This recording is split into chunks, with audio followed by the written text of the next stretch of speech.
하나님 말씀 에베소서 1장 3절 한 절입니다. 하나님 말씀 받을 때 자리에서 일어나 주시기 바랍니다. 하나님 말씀 이러합니다. 찬송하리로다. 하나님 곧 우리 주 예수 그리스도의 아버지께서 그리스도 안에서 하늘에 속한 모든 신령한 복을 우리에게 주시되. 아멘.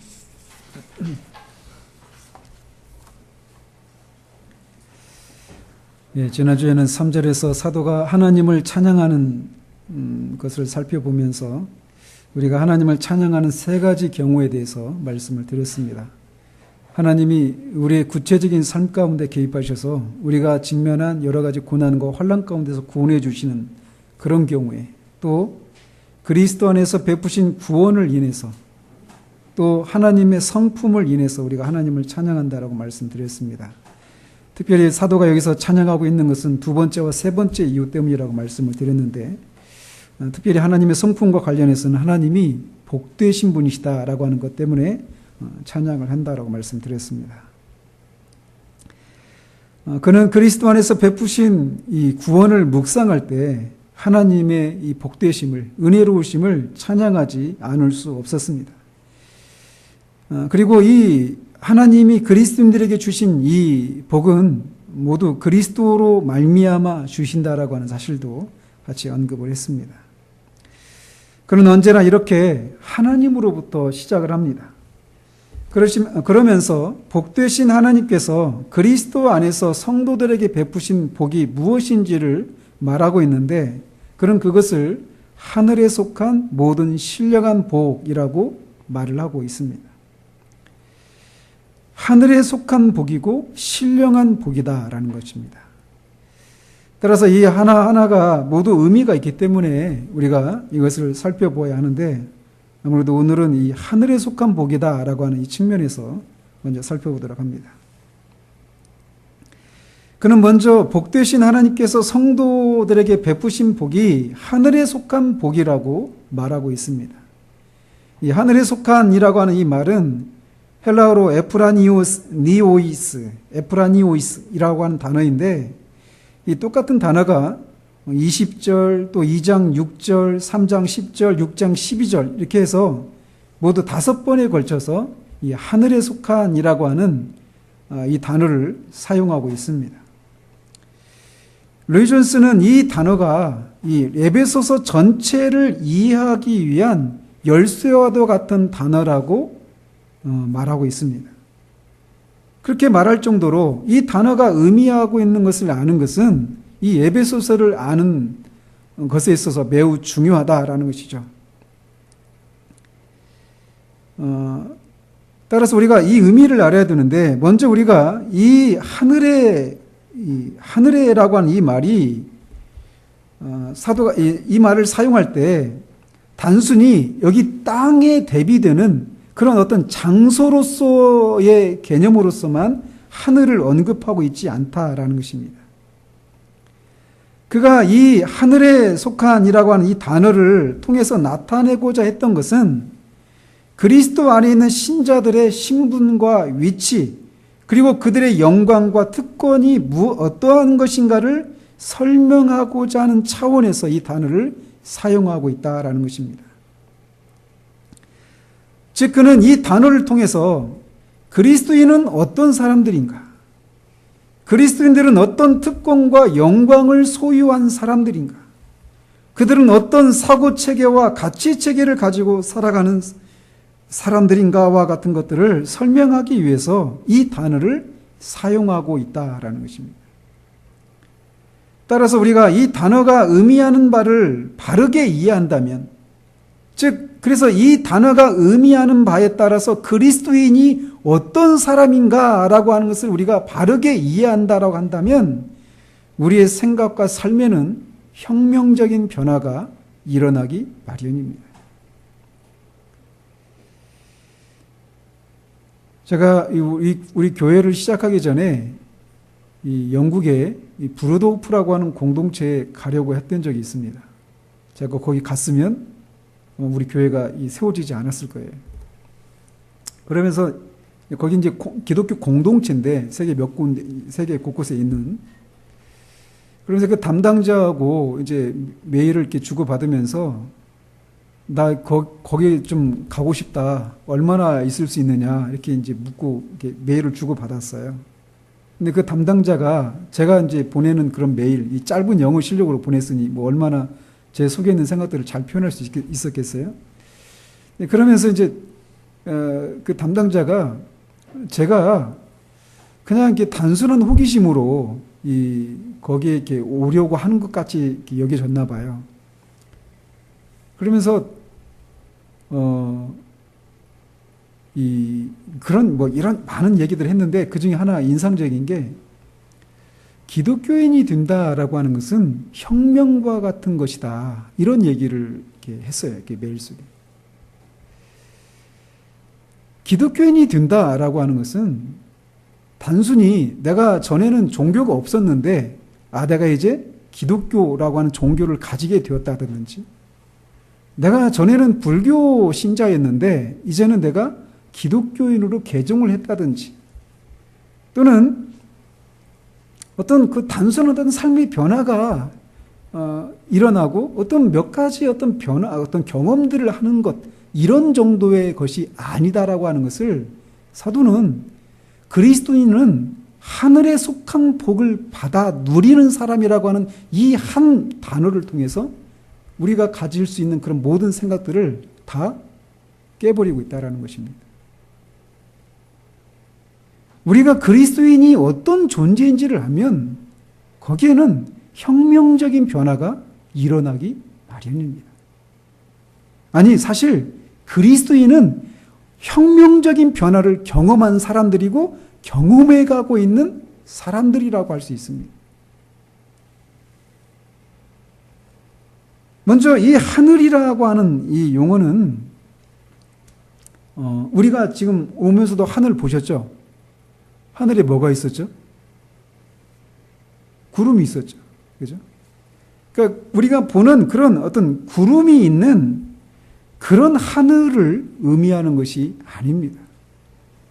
당시 유대인들은 하늘에 대해서 세 종류의 하늘이 있다라고 하는 생각을 가지고 있었습니다. 첫 번째 하늘은 우리가 늘 보는 것처럼 구름이 떠 있는 소위 대기권을 가리킬 때 하늘이라고 말을 합니다.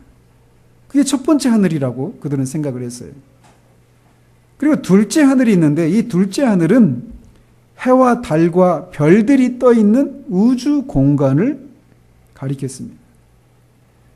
그리고 셋째 하늘이 있었는데 이것은 하나님께서 특별한 방식으로 하나님 자신의 임재를 나타내시고 자신의 영광을 드러내는 곳으로 그들은 이해를 했습니다. 바로 여기 1장 20절에서 말하고 있듯이 부활하신 예수 그리스도께서 부활한 몸을 입고 거하시는 곳이 바로 이 하늘이라는 거예요. 이 셋째 하늘이라는 것입니다. 또 3장 10절에서는 그 하늘이 정사들과 권세들이 있는 곳이다라고 말을 하고 있습니다. 또 계시록 5장에서는 어린 양과 하나님께서 보좌에 앉으시고 내 생물과 24 장로들과 천사들과 모든 피조물들로부터 찬송과 영광을 받으시는 곳이 바로 이곳이다라고 말하고 있습니다. 또 그리스도 안에서 온전하게 된 영들이 다른 구절에서는 그리스도 안에서 자고 있는 성도들이 거하는 곳이 바로 이 셋째 하늘이다라는 것입니다. 사도 바울은 고린도 후서 12장에서 자신이 바로 이 셋째 하늘에 올라갔었다라고 말하는데 바로 그 셋째 하늘이 바로 여기 말하는 하늘입니다. 따라서 사도는 이런 개념으로 그런 하나님의 하나님이 영광과 하나님의 임재를 특별한 방식으로 드러내는 곳, 부활하신 그리스도께서 영광을 받으시고 하나님 보좌 우편에 앉아 계시는 곳, 바로 그 하늘에 속한 복을 누리는 자들이 그리스도인들이다라고 말하고 있다는 것입니다.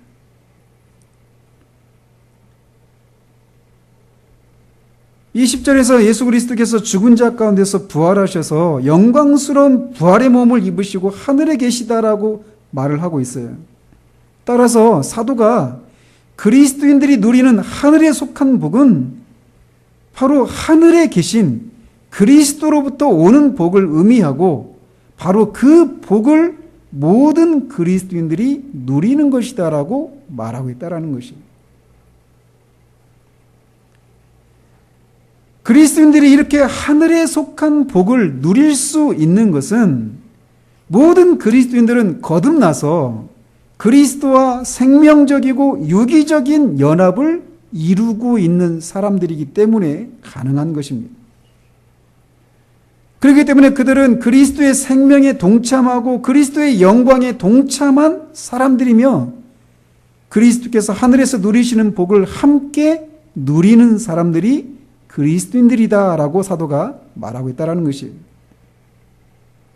포도나무에 붙어있는 그 가지가 이 나무가 빨아들인 그 영양분을 가지도 같이 흡수하고 그 영양분을 인해서 살아가는 것처럼 하늘에 있는 그리스도와 연합을 이루고 있는 그의 지체된 모든 그리스도인들은 그리스도에게 해당되는 모든 영적인 복들을 같이 누리는 사람들이다라고 말하고 있다는 거예요. 따라서 한 사람이 그리스도인이 된다라고 하는 것은 앞에서도 잠시 말씀드린 것처럼 단순히 어떤 피상적인 삶의 변화가 일어나는 것에 불과한 것이거나 어떤 일시적인 변화를 경험하는 것이 아니다라는 것입니다. 저는 어제 그 기독교 인터넷 매체에서 김 집사가 교회를 떠난 이유라고 하는 그런 제목의 기사를 읽었습니다. 김 집사님들 마음이 뜨끔하실지 모르겠네요. 그런데 제가 그 기사를 읽으면서 내 안에 드는 생각은 그 사람이 과연 그리스도인인가? 이런 생각을 하게 되었던 거예요. 그 기사를 잠깐 언급해드리면 그가 원래는 그 가족이 다 불교 신자였답니다. 아주 그 열심히 있는. 근데 자기 어머니가 중병에 걸린 거예요. 병원에서 가도 안 낫고 구술해도 안 낫고 그러다가 이제 우리 세계에서 가장 큰 교회죠. 그 교회를 소개받았답니다. 그래서 교회 출석했대요. 근데 가서 이제 기도를 받는데 막 한 달 기도를 받은 날부터 계속 막 피를 토하고 막 그러더니 한 달 만에 나았답니다. 기적처럼. 그래서 가족들이 다 이제 기독교로 개종을 했어요. 부모님, 가족, 자기 형제들이 다. 그래서 그도 여느 사람들처럼 세례를 받고 이제 이런저런 모습의 교회 봉사를 합니다. 주일학교 교사로, 성가대 대원으로, 또 교회 막 여러 가지 그런 모임들 있잖아요. 큰 교회니까. 이제 그러면서 자기가 출석한 교회는 한 1000명 정도 되는 교회였대요. 그러니까 규모가 있으니까 얼마나 많은 모임들과 그 봉사의 기회들이 있겠어요? 열심을 냈답니다. 그러면서 IMF가 터져서 막 경제적으로 어려운 때에도 계속해서 자기는 그런 생활을 했다라는 거예요. 그리고 교회 목사님을 아주 열심을 충성되게 섬겼다라는 것입니다. 그러면서 자신이 그렇게 어려운 시기에도 이렇게 교회를 떠나지 않고 그렇게 열심을 내서 봉사하고 신앙생활을 했던 것은 자기에게 믿음이 있기 때문이다라고 스스로 얘기를 해요. 그러면서 얘기하기를 그런데 어느 날부터 교회에서 이상한 소문이 들리기 시작한다라는 거예요. 교회 재정에 문제가 있다라는 겁니다.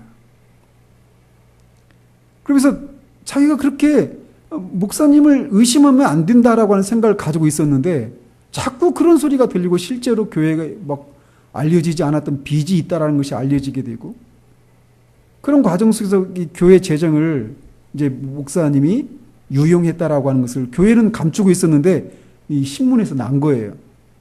횡령죄로 고발을 당한 게. 그러면서 이제 마음의 어려움을 갖기 시작하고 몇몇 사람들과 함께 교회에 이제 그런 문제들을 제기를 합니다. 근데 교회 안에 있는 사람들이 오히려 그 사람들을 이상한 사람 취급하고 목사를 두둔하고 이런 것을 보면서 결국 교회를 떠나게 됐다라는 거예요. 김 집사가 교회를 떠난 이유는 그것 때문에 그런 거예요.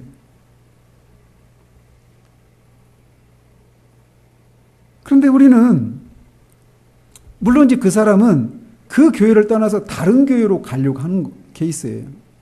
그런데 우리는 이런 경우를 우리 주변에서 너무나 많이 봅니다. 저는 계속 그 기사를 읽으면서 그 기사에 나오는 그 사람도 그렇거니와 그 기사를 쓴 기자도 그리스도인이 된다라고 하는 것을 어떤 기준을 가지고 그리스도인이 된다라고 하는 것을 말하고 있는지를 그 기사 속에서 기사가 고스란히 우리에게 보여주고 있다고 생각해요. 그런데 만약 그가 자신이 이렇게 그리스도인이라고 생각하는 어떤 근거들, 어떤 놀라운 기적을 경험하고 기독교로 개정하고 세례받고 어떤 그런 봉사를 하고 이런 것들을 가지고 그리스도인이라고 생각하는데 그것이 정말 충분한가? 그런 것들이 그리스도인이라고 말해주기에 충분한 근거가 될 수 있는가? 라고 하는 생각을 하면서 읽게 되었다라는 거죠. 그런데 실제로 이런 생각을 하는 사람들이 굉장히 많이 있다라는 것입니다. 언젠가도 말씀드린 대로 오늘날 가나안 성도라고 하는 신조어가 생겼어요. 가나안을 거꾸로 말하면 안 나가잖아요. 교회는 안 나가는데 성도라는 겁니다. 근데 그 가나안 성도들은 대부분 이 김집사와 같은 이유로 교회를 떠나는 거예요. 교회에서 실망하고 또 목사들에게 실망하고 기독교인이라고 자처하는 어떤 그런 사람들에게 실망하고 이런 것들 때문에 교회를 떠났지만 신앙은 있다라는 겁니다. 성도라는 거예요.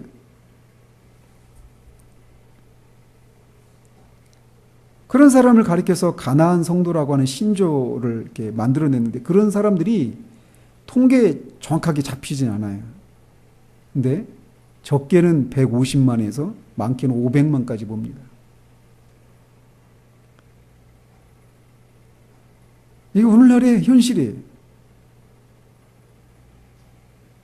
저는 그 사람들이 다 그리스도인이 아니다 라고 하는 것을 말씀드리는 것이 아니에요. 그런 사람들을 무엇을 근거로 성도라고 하는 말을 붙일 수 있는가라는 것을 저는 문제 삼는 것입니다.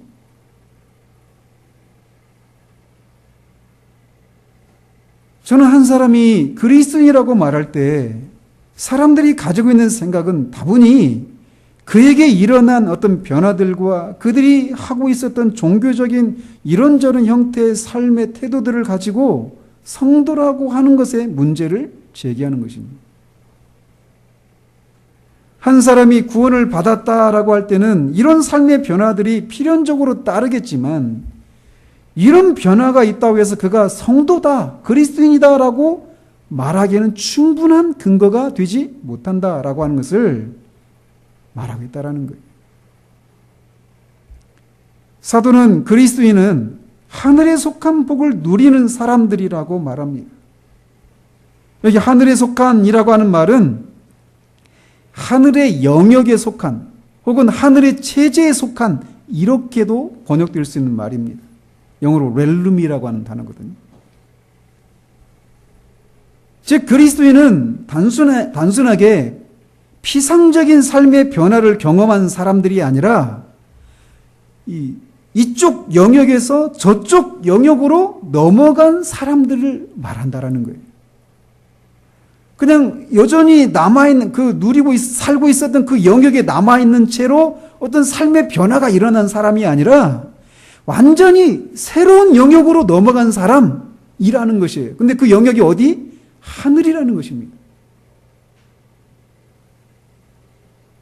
마치 사회주의 체제의 이 북한에 살던 동포들이 자유민주주의 체제인 이 남한으로 넘어온 일처럼 그리스도인은 이렇게 체제의 변화를 경험한 사람들이에요. 근본적이고 혁명적인 변화를 경험한 사람들이 그리스도인들이다라는 것입니다. 즉 하나님 아버지께서 예수 그리스도를 무덤에서 살리시고 이끌어내셔서 죽은 자들이 머무는 영역, 이 무덤이 아니라, 그리고 낮고 비천한 자리가 아니라 하늘에 이끌어 올리셔서 하나님 보좌 우편에 앉으신 것처럼, 그렇게 근본적인, 그리스도에게 그런 근본적인 변화가 일어난 것처럼 그리스도인들도 그런 근본적인 변화가 일어난 사람들이다라는 것입니다.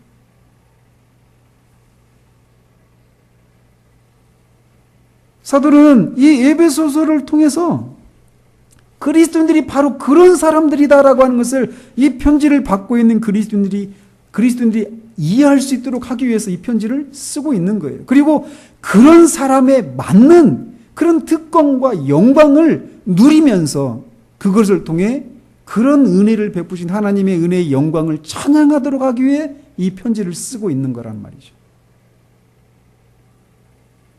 따라서 우리 그리스도인들에게 일어난 이 변화, 그리고 그 변화에 따른 그리스도인들에게 해당되는 그런 영광과 특권이 무엇인지를 알기 위해서는 하나님 아버지께서 우리에게 지혜와 계시의 정신을 주셔서 우리의 마음 눈을 밝히시는 일이 필요한 거예요. 절대적으로 필요하다라는 것입니다. 그래서 그것을 위해서 15절 이하에서 그걸 기도하고 있는 거예요. 아마 지금 제가 매주 이 15절, 이 지혜와 계시의 정신을 주셔서 우리 마음 눈을 밝혀주시기를 이 내용을 계속 언급하고 있는데 이건 정말 너무나 중요한 일입니다.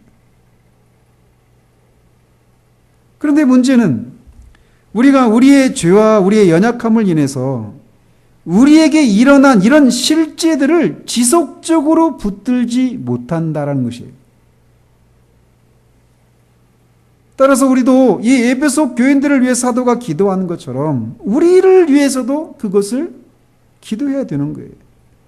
우리가 누구인지, 우리가 어떤 특권과 영광을 누릴 수 있는 사람들인지, 이것을 허락하신 하나님의 능력은 얼마나 크고 위대한지를 알려주시기를 위해서 기도해야 한다는 것입니다.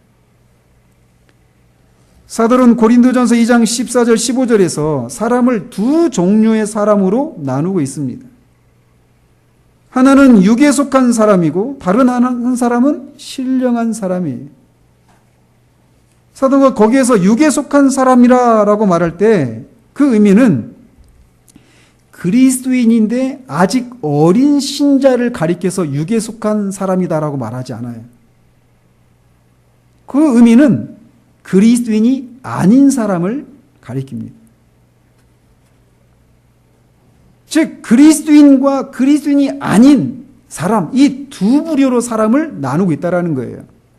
그러면서 육에 속한 사람, 즉 그리스도인들이 아닌 사람들의 특징을 뭐라고 말을 하느냐면 하나님의 성령의 일들을 이해하지도 받아들이지도 않고 그것을 어리석은 것처럼 여기는 사람들이다라고 말을 합니다. 이에 비해서 신령한 자, 즉 그리스도인은 하나님의 성령의 일들을 판단하는 사람이다라고 말을 합니다. 사도는 거기에서 신령한 자를 모든 것을 판단하는 사람이다라고 말을 해요. 그러면서 아무에게도 판단을 받지 않는 사람이다 이렇게 말을 합니다. 여기서 판단한다라고 하는 의미는 이해한다라고 하는 의미예요. 즉 신령한 사람은 하나님의 성령의 일들을 이해하는 사람이라는 것입니다. 그리고 아무에게도 판단받지 않는다. 즉 아무에게도 이해받지 못한 사람이다라고 말하고 있어요. 여기서 신령한 사람이라고 하는 것은 우리가 쉽게 생각할 수 있는 것처럼 아주 신실하고 성숙한 그리스도인을 가리키는 게 아닙니다. 육에 속한 사람이 그리스도인인데 아직 어린 신자를 가리키는 것이 아닌 것처럼 여기서 신령한 자도 육에 속한 사람에 대비되는 존재예요. 육에 속한 사람이 비그리스도인인 것처럼 신령한 자는 신실하고 성숙한 그리스도인이 아니라 그리스도인 모두를 가리키는 거예요. 그래서 그리스도인의 특징은 하나님의 성령의 일들을 이해하고 동시에 아무에게도, 여기서 아무에게도는 문맥상 누굽니까? 육에 속한 사람이에요. 육에 속한 사람, 즉 비그리스도인의 판단을 받지 않는, 즉 다른 말로 비그리스도인에게 이해되지 않는 사람이 그리스도인이다 라고 말하겠다라는 것입니다. 즉 그리스도인들은 그리스도인이 아닌 사람들이 알지 못하는 것을 이해하고 또 그리스도인이 아닌 사람들에게 이해되지 않는 사람이다라고 말하고 있는 거예요. 이런 면에서 그리스도인은 그리스도인이 아닌 사람이 이해하지 못하는 사람이다라고 정의를 내릴 수 있어요.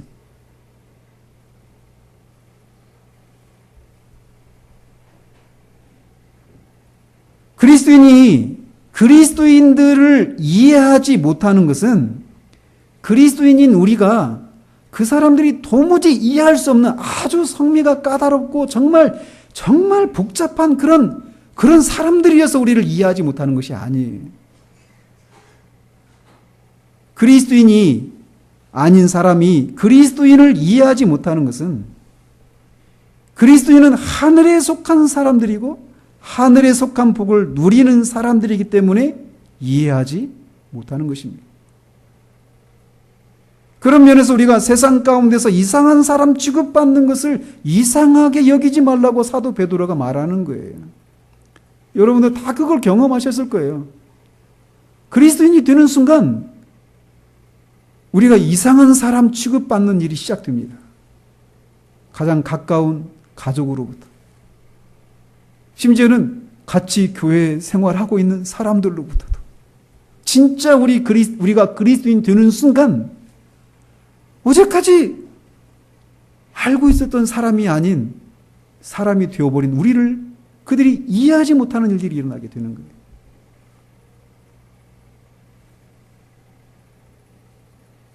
이런 면에서 그리스도인은 그가 그리스도인이기 때문에 세상이 이해하지 못하는 사람이어야 하는 거예요. 그리고 실제로 그렇습니다. 거기서 오는 외로움들이 있죠. 그리고 그들에게 우리를 이해시키려고 막 하는 그런 노력들을 하죠. 그런데 지난주에 말씀드린 것처럼 그 성탄절 때 막 제가 달려가려고 하니까 막 도망가는 것처럼 좁혀지지 않는 그 간극이 있어요. 거기에서 오는 슬픔이 있죠. 외로움들이 있죠. 그런데 사도가 말하기를 그리스도인은 비그리스도인들이 이해할 수 없는 그런 사람이라는 거예요. 왜? 그들은 하늘에 속한 사람이기 때문에. 그들과는 전혀 다른 체제, 다른 영역에 속한 사람들이기 때문에 이해하지 못한다는 것입니다. 근데 문제는 비그리스도인만 우리 그리스도인을 이해하지 못하는 것이 아니라 종종 우리 자신도 우리 자신이 누구인지를 이해하지 못한다는 거예요. 그리고 그것이 언제나 우리의 문제이고 우리가 이 땅에서 그리스도인의 영광과 특권을 지속적으로 누리지 못하는 가장 큰 이유이기도 합니다.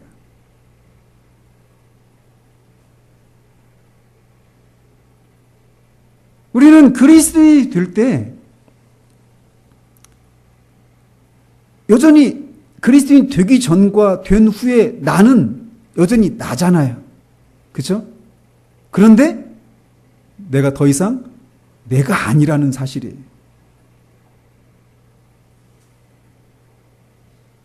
사도는 내가 산 것이 아니요 오직 내 안에 그리스도께서 사신 것이라 라고 말을 합니다. 내가 산 것이 아니다 라고 말할 때 나는 있잖아요, 여전히. 그런데 내가 더 이상 살지 않고 그리스도가 내 안에 산다라고 말을 해요. 즉 나는 여전히 나인데 더 이상 내가 아니라는 겁니다. 이 말장난 같지만 이게 그리스도인의 정체성이에요. 그런데 그것이 무엇을 의미하는지를 모를 때 우리가 그리스도인의 영광과 특권을 누리지 못하는 일이 생긴다라는 겁니다. 나는 나인데 더 이상 내가 아니다라고 하는 이 말씀은 그리스도인은 두 본성을 가진 존재라고 하는 것을 의미합니다. 그리스도인이 된다고 해서 제가 그리스도인이 되는 순간 제가 지성이가 되는 게 아니에요. 지성이가 그리스도인이 된다고 해서 어느 순간 갑자기 지성이가 닮고 싶은 그 어떤 사람이 되는 게 아닙니다. 우리가 그리스도인이 되는 순간 그때도 여전히 우리는 우리 부모로부터 물려받은 육체와 정신과 그런 어떤 영혼의 기능들, 어떤 성품들, 기질들, 그것을 그대로 고스란히 가지고 있어요.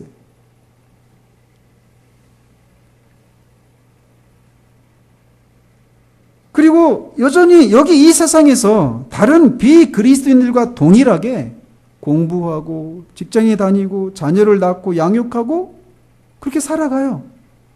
비그리스도인들처럼 예술과 문화 활동을 하고 정치에 이런저런 모양으로 참여하기도 하고 경제 활동에 참여하는 그런 삶을 살아갑니다. 겉으로 보면 그리스도인이 될 때나 그리스도인이 된 후나 되기 전과 후가 겉으로 보여지는 삶은 아무런 변화가 없어 보여요. 심지어 그리스도인이 된 후에도 우리는 우리가 마땅히 해야 될 것을 하지 않은 데서 오는, 또는 하지 말았어야 되는데 해버린 것에서 오는 그런 실패를 인한 그런 죄책감이 무엇인지를 압니다. 그죠? 우리는 그걸 늘 알잖아요. 그죠? 그런데 문제는 이 죄책감이라고 하는 거, 우리가 해야 되는데 하지 않은 거, 또는 하지 말아야 되는데 해버린 데서 오는 그런 이 죄책감, 이것은 그리스도인만 느끼는 게 아니에요. 그렇잖아요? 그리스도인만 느끼는 게 아니라 여전히 비그리스도인도 느끼는 거예요. 그래서 앞에서도 김 집사가 교회를 떠난 이유, 언급해드린 것처럼 그리스도인이 된다라고 하는 것, 그리스도인이 어떤 사람인가를 그렇게 피상적인 이해만 가지고 있을 때 우리는 여전히 내가 그리스도인이 됐다고 생각하는데 겉으로 드러나는 삶에 어떤 그런 변화가 일어나지 않는 것 같은 이런 내 모습을 보면서 혼란을 겪는다라는 거예요.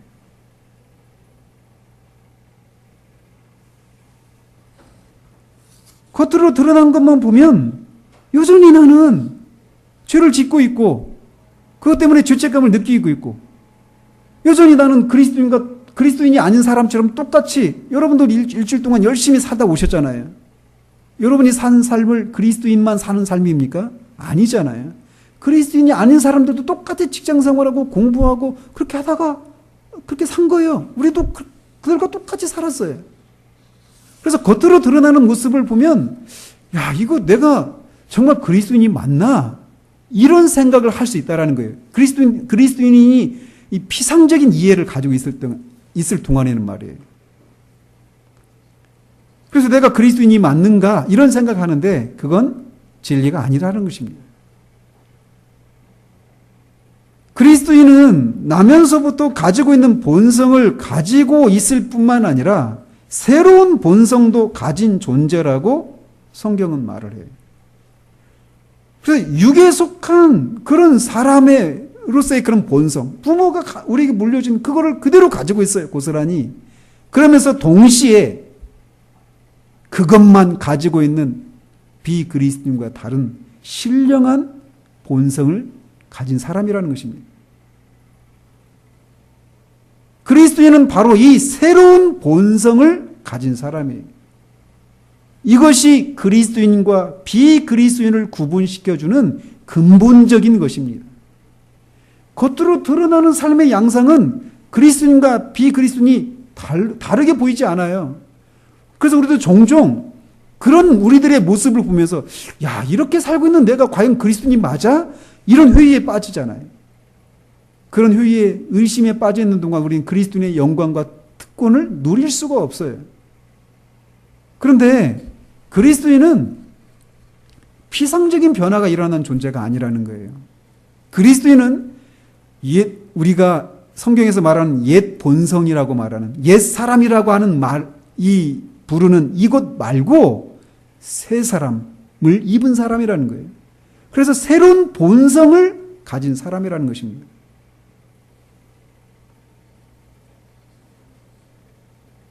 그래서 이런 것이 가장 낮은 수준에서 어떤 식으로 나타나느냐. 내가 그리스도인이 되었다라고 하는 것을 어떤 모습에서 이렇게 드러나는가라는 겁니다.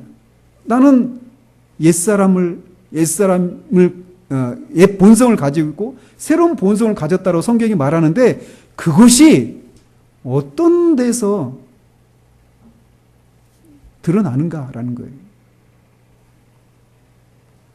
방금 말씀드린 것처럼 죄책감을 느끼는 것은 그리스도인만 느끼는 것이 아니에요. 비그리스도인도 죄책감을 느낍니다. 그런데 그리스도인은 죄를 지을 때 그것을 좋아하면서 짓는 사람이 아닙니다. 그는 새로운 영역에 속한 사람으로서 새로운 본성을 가지고 죄를 짓는 것에서조차도 비그리스도인과 다른 무엇을 느끼고 그것을 아는 사람입니다. 그리스도인은 자신이 그리스도인이라고 하는 것을 느끼는 사람이에요. 그가 새로운 사람이 되었고 전에는 없었던 새로운 영적인 기제가 자신 안에서 작동하는 것을 아는 사람입니다. 그렇기 때문에 그리스도인은 마땅히 믿어야 할 객관적인 진리를 믿는 데서 그치는 사람이 아니라 자신 안에서 일어난 이런 변화가 무엇인지를 아는 사람인데 가장 낮은 수준이라고 할 수 있는 죄를 짓는 이 영역에서도 그리스도인이었을 때와 그리스도인이 아니었을 때 자신 안에서 일어나는 그 양상이 다르다라고 하는 것을 아는 사람이라는 것입니다.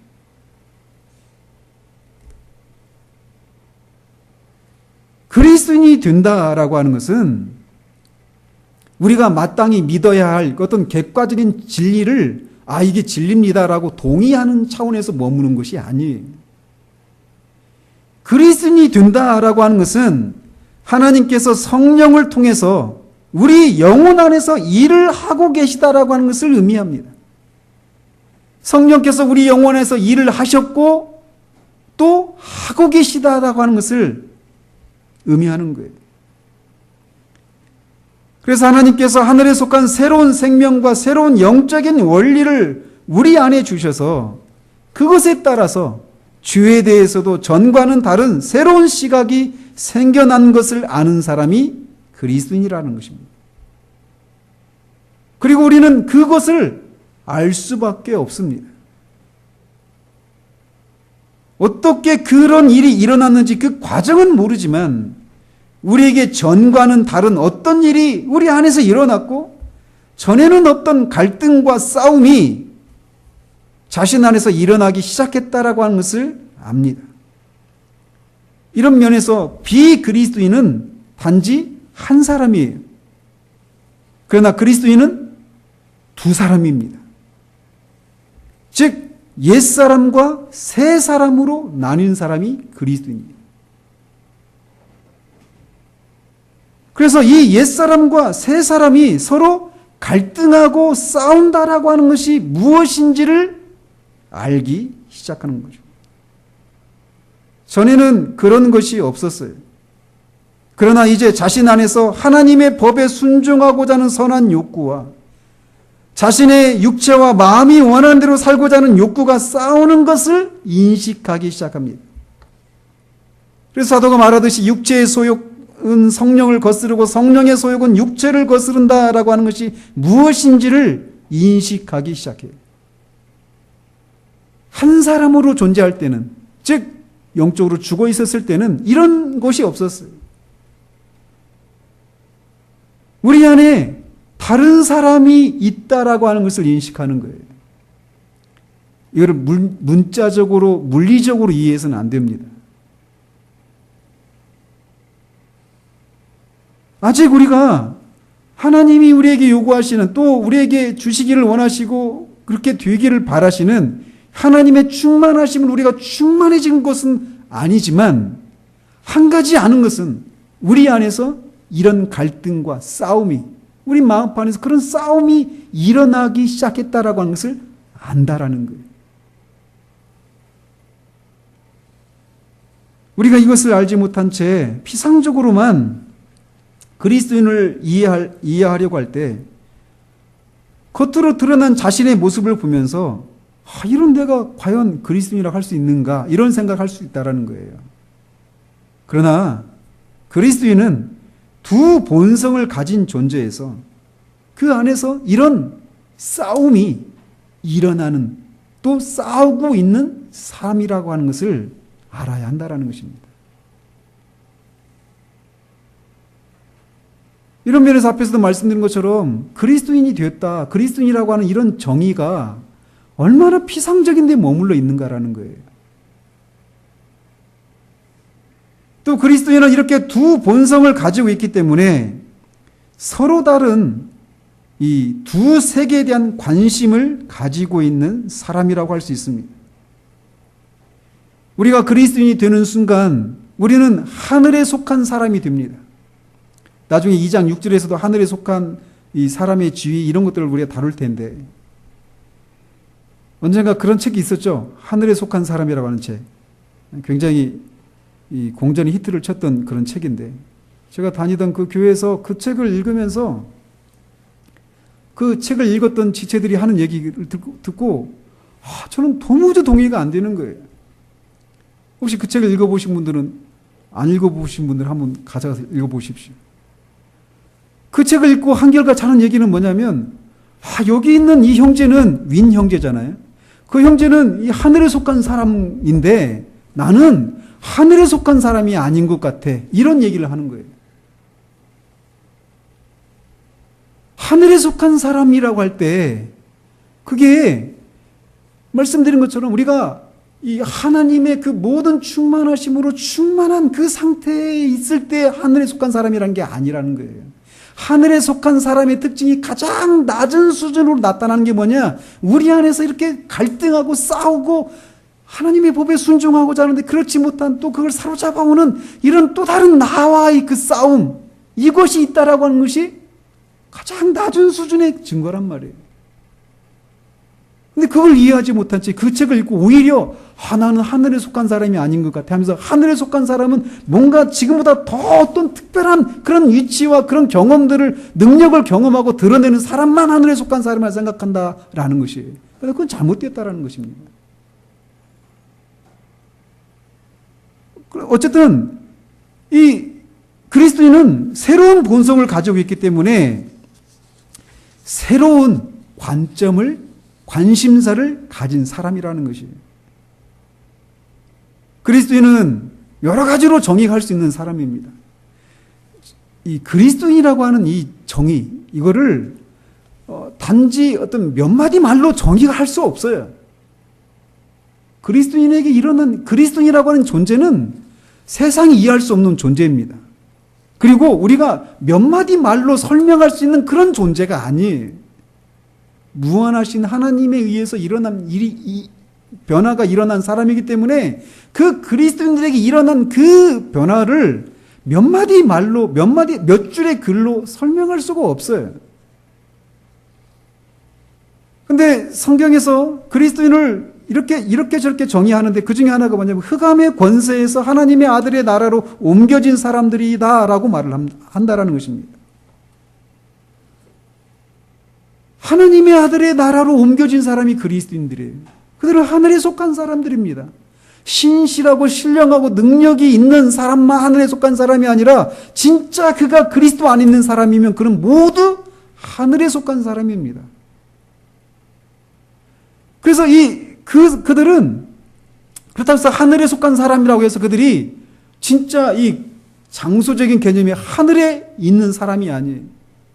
우리 영혼은 하늘에 속한 사람이 되었지만 여전히 우리는 여기 이 땅에 살고 있어요. 그래서 아까 말씀드린 것처럼 그리스도인이 아닌 사람들과 함께 이 땅에서 살고 있어요. 그래서 똑같이 그리스도인이 아닌 사람들처럼 먹고 마시고 자고 애 낳고 결혼하고 애 키우고 공부시키고 직장 다니고 돈 벌고 문화생활하고 예술활동하고 그렇게 사는 겁니다. 똑같이. 그런데 그들의 주된 관심사가 여기가 다가 아니라는 거예요. 그들은 비록 이 땅에 살고 있지만 동시에 그들은 하늘에 속한 사람이에요. 즉 그들은 이중 국적자인 거예요. 영적인 의미에서. 그래서 사도는 콜로새서나 에베소서나 이런 데서 너희들의 시민권은 하늘에 속해 하늘에 있다라고 말하는 거예요. 그러니까 어때요? 무엇을 추구해야 돼요? 땅의 것들이 아니라 위의 것을 추구해야 되는 거예요. 왜? 그렇게 위의 것을 추구함으로 위에 하늘에 속한 사람이 되는 것이 되기 위해서가 아니라 이미 하늘에 속한 사람이기 때문에 위의 것을 찾는 거라는 말이죠. 비록 이 땅에서 똑같이 몸을 입고 있기 때문에 똑같이 세상 사람과 구별되지 않는 삶의 모양을 가지고 살아가지만 그들의 관심사는 하늘에 있어요. 그들이 속한 나라에 있어요. 그들의 왕에게 있어요. 그래서 그들의 삶을 통해서 그들의 존재를 통해서 어떻게 하든지 자신들의 왕이신 하나님이 그리스도가 높여지시고 영광을 드러내기 위한 그런 것에 그들의 관심이 가 있다는 것입니다.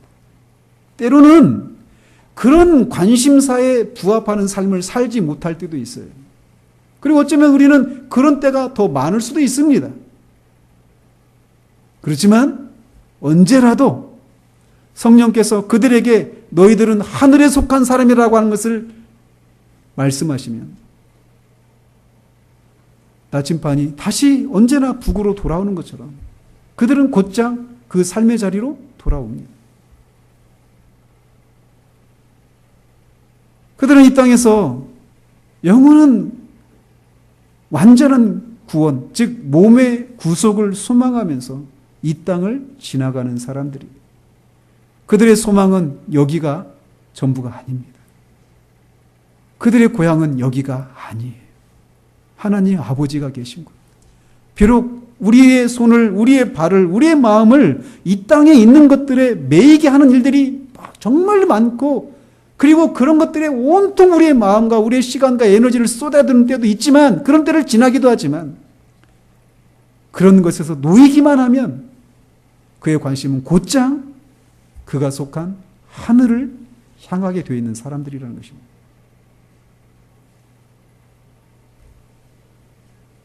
그들은 이렇게 새로운 본성을 가지고 있는 사람이어서 갈등을 하는 사람이고 싸우는 사람이며 또 그렇기 때문에 새로운 본성에 맞는 하늘에 속한 것들을 추구하는 사람들이에요. 그런 것들에 관심을 가지고 있는 사람들입니다. 뿐만 아니라 그렇기 때문에 이 세상을 전혀 다른 방식으로 보는 사람들입니다. 세상 사람들은 이 세상이 전부인 줄 알아요. 그렇기 때문에 이 세상에서 승부를 봐야 합니다.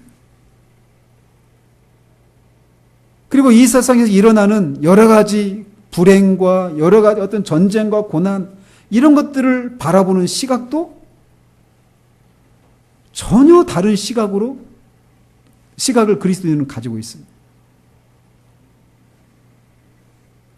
이 세상의 불행의 원인은 죄 때문이라고 하는 것을 가지고 모든 것들을 만물을 보기 시작합니다. 환경의 변화와 교육과 어떤 계몽을 통해서 이 세상을 이 불행으로부터 건지고자 하는 이런 노력들을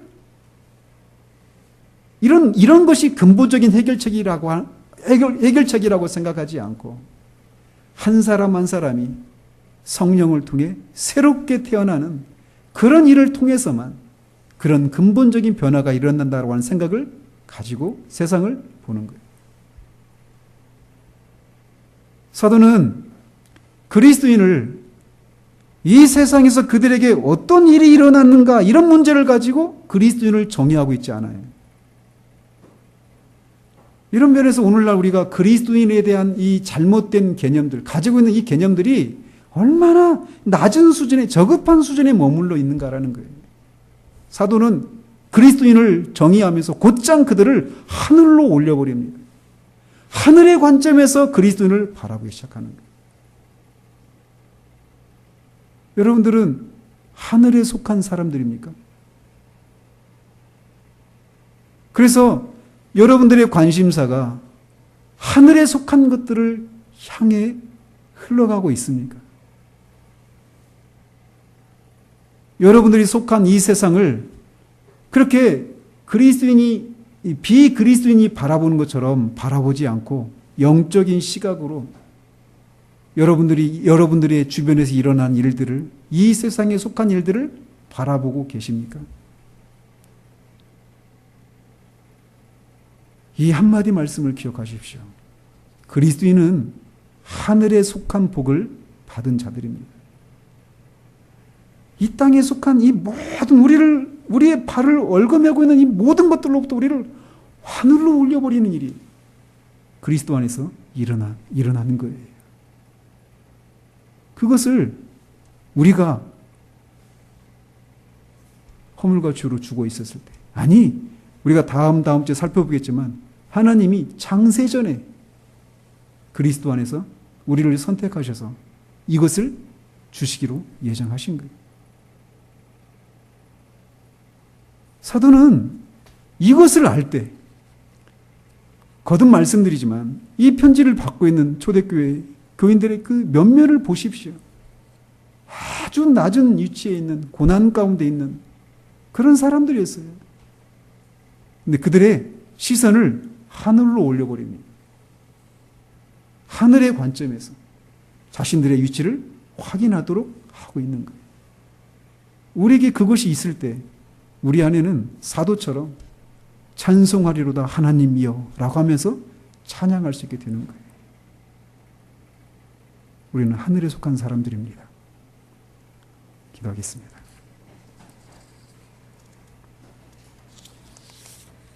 하나님 아버지, 우리에게 지혜와 계시의 정신을 허락해 주셔서 우리의 마음을 밝히시기를 소원합니다.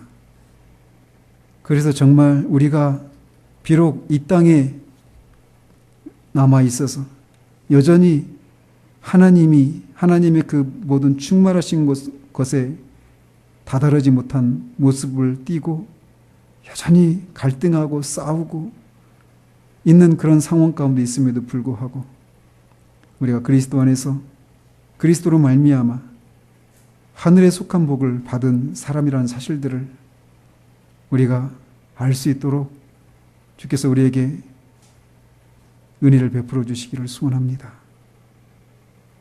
우리의 발목을 부여잡는 그 수많은 땅의 일들이 우리가 어디에 속한 사람인가를 잊는 데까지 나가지 않도록 하나님 우리를 깨워주시고 말씀해 주시기를 소원합니다. 겉으로 드러난 우리들의 모습을 보면 우리나 그리스도인이 아닌 사람들이나 별반 차이가 없어 보이지만 그렇지 않다라고 하는 이 말씀들을 기억하며 하늘에 속한 사람으로서의 합당한 삶의 태도와 또 그 특권과 자부심과 명예를 누리며 살아가는 우리 모두 될 수 있도록 주님 도우시기를 원합니다. 예수 그리스도 이름으로 기도합니다. 아멘.